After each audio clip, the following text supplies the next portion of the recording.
Mauro Funicelli, il capitano della San Giovannella, una vittoria importantissima per la classifica, serviva tornare alla vittoria dopo dei risultati così e così, dopo anche una buona striscia di vittorie della San Giovannella, forse il morale si era un po' abbassato, però questa vittoria serve soprattutto anche per il morale.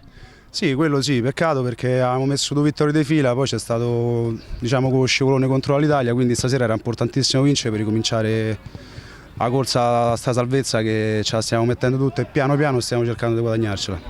Ecco, in settimana si è parlato forse del troppo turnover, della troppa sperimentazione del mister nella scorsa settimana, adesso siete tornati un po' nella quadratura della squadra che ha portato a queste 2 vittorie, anche contro squadre molto importanti come il Cotton Club, questa fusione fra vecchia guardia e nuovi arrivi che sta facendo benissimo.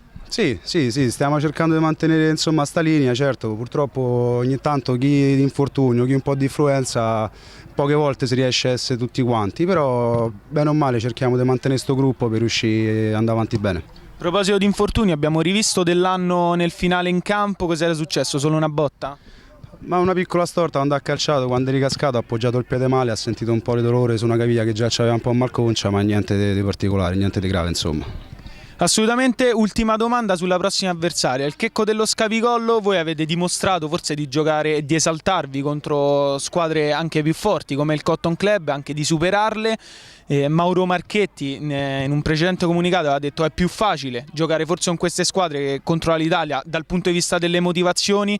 Voi settimana prossima scenderete in campo al massimo delle vostre potenzialità. Noi andiamo lì e facciamo la nostra partita, e loro sono i campioni, quindi noi andiamo là e giochiamo, poi vediamo quello che succede.